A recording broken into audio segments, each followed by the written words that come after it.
je suis chef de service à l'IME de Soubiran sur le pôle enfant et également sur 3 dispositifs inclusifs, l'unité d'enseignement maternel, l'unité d'enseignement élémentaire et le PSAIS. Voilà.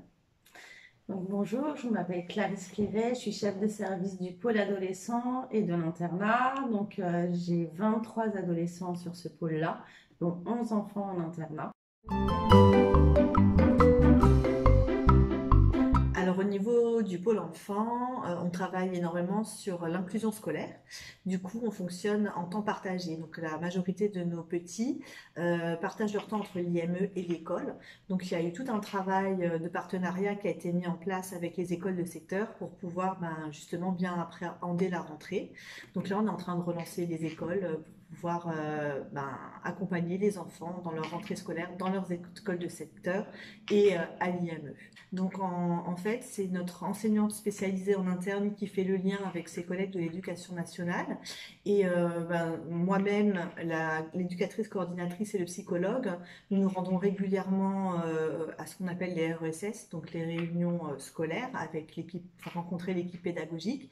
Et les enseignants savent qu'à tout moment, s'ils ont besoin de conseils ou s'ils rencontrent une problématique avec un enfant, on peut intervenir et du coup, mon éducatrice coordinatrice, l'enseignante ou le psychologue peuvent aller faire une observation sur le temps de classe ou rencontrer l'enseignant pour pouvoir discuter des supports pédagogiques qu'on utilise nous avec les enfants et pouvoir en fait les utiliser aussi au sein de la classe. Alors, nous, chez les grands, on avait déjà réfléchi l'année dernière à faire des groupes de profil.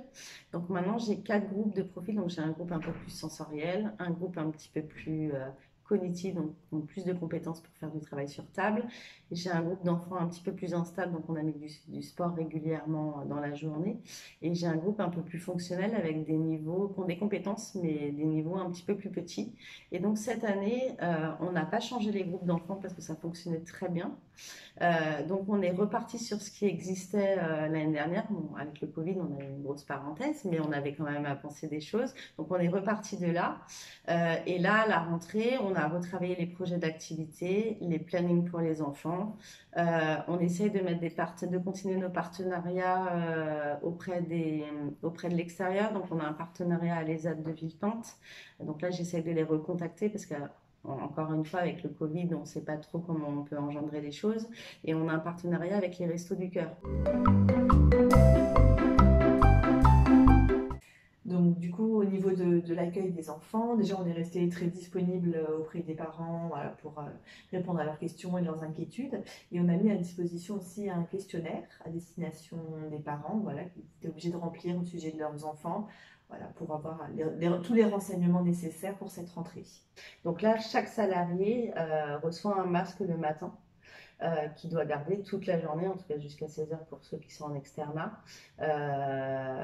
Donc voilà, c'est 2 par jour. Donc ils en ont un le matin et notre infirmier redistribue les masques le midi.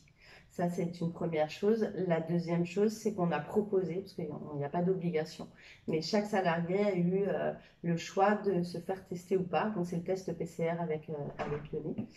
Ils ont été testés par nous hier. Voilà. Donc, après, encore une fois, ce n'est pas une obligation. On a eu un certain nombre qui ont souhaité le faire.